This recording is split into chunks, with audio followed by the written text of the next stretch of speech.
नमस्कार दोस्तों, बिहार के भोजपुर जिले से एक ऐसी खबर सामने आई है जिसने पूरे राज्य की राजनीति, प्रशासन और पुलिस व्यवस्था को सवालों के घेरे में ला दिया है। जिस भरत तिवारी एनकाउंटर को पुलिस ने पहले एक बड़ी कार्रवाई बताया था, उसी मामले में अब पुलिस अधिकारियों और जवानों पर हत्या की एफआईआर दर्ज हो चुकी है। इस घटनाक्रम के बाद मामला और भी गंभीर हो गया है। अब सवाल उठ रहे हैं कि क्या यह वास्तव में एनकाउंटर था या फिर किसी बड़ी साजिश का हिस्सा। दरअसल 17 जून को भोजपुर जिले के बिलौटी गांव में पुलिस और भरत तिवारी के बीच हुई कथित मुठभेड़ में भरत तिवारी की मौत हो गई थी। पुलिस का दावा था कि भरत ने पुलिस टीम पर हमला किया था और जवाबी कार्रवाई में उसकी मौत हुई, लेकिन परिवार शुरू से ही इस तरह से बीछो के जिला इलाकरान की कथित मुठभेड़ के इजाद करते हैं दावे को झूठा बताता रहा है। मामले में बड़ा मोड़ तब आया जब भरत तिवारी की मां ने पुलिस अधिकारियों के खिलाफ शिकायत दर्ज कराई। शिकायत के आधार पर जगदीशपुर के एसडीपीओ राजेश शर्मा, शाहपुर के तत्कालीन थानाध्यक्ष और एनकाउंटर में शामिल अन्य पुलिसकर्मियों के खिलाफ हत्या की एफआईआर दर्ज कर ली गई। यह एफआईआर शाहपुर थाने में दर्ज हुई है। परिवार का आरोप बेहद गंभीर है। उनका कहना है कि भरत तिवारी ने कथित रूप से अपना हथियार फेंककर आत्मसमर्पण कर दिया था। इसके बावजूद उसे गोली मार दी गई। परिवार का दावा है कि भरत को जानबूझकर निशाना बनाया गया और बाद में इसे एनकाउंटर का नाम दे दिया गया। भरत की मां का कहना है कि उनका बेटा जिंदा पकड़ा जा सकता था, लेकिन ऐसा नहीं किया गया। उन्होंने आरोप लगाया कि मौके पर मौजूद अधिकारियों ने गोली चलाने का आदेश दिया था। यही वजह है कि अब हत्या का मामला दर्ज कराया गया है और दोषियों के खिलाफ कड़ी कार्रवाई की मांग की जा रही है। इस पूरे मामले ने तब और तूल पकड़ लिया जब सोशल मीडिया पर कई वीडियो वायरल होने लगे।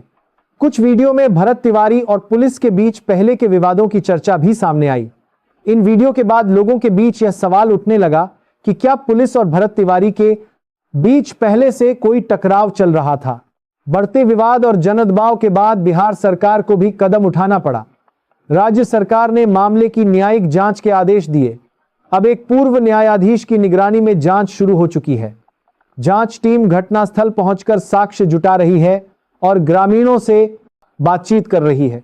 इसी बीच मुख्यमंत्री सम्राट चौधरी ने भी बड़ा बयान दिया है।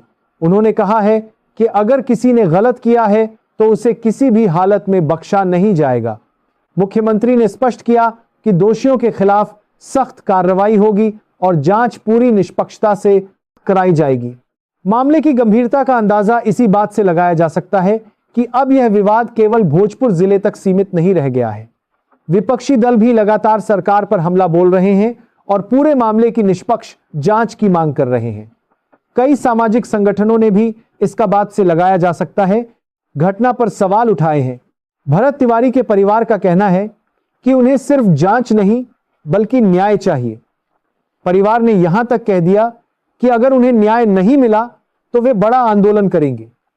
परिवार के अनुसार कई ऐसे सबूत मौजूद हैं जो पुलिस के दावों पर सवाल खड़े करते हैं।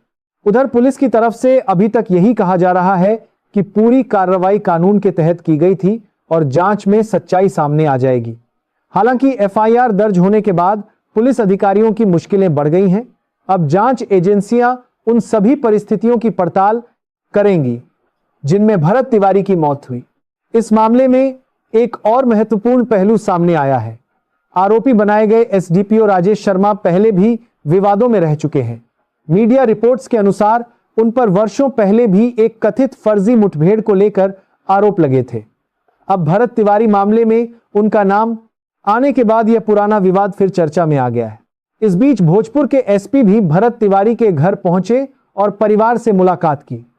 प्रशासन ने परिवार को सुरक्षा देने का आश्वासन दिया है और परिजनों पर दर्ज कुछ मामलों को वापस लेने की बात भी कही है। इससे साफ है कि प्रशासन अब मामले को बेहद संवेदनशील मान रहा है। वहीं दूसरी ओर सुप्रीम कोर्ट में भी इस मामले को लेकर याचिका दायर की गई है।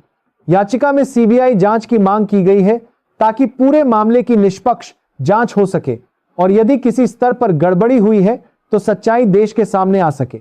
अब सबसे बड़ा सवाल यही है कि जांच में क्या निकलकर सामने आएगा।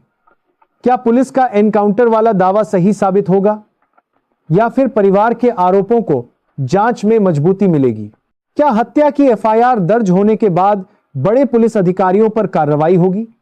और क्या यह मामला बिहार की राजनीति में आने वाले दिनों का सबसे बड़ा मुद्दा बनने वाला है? इन सभी सवालों के जवाब फिलहाल जांच रिपोर्ट पर निर्भर हैं।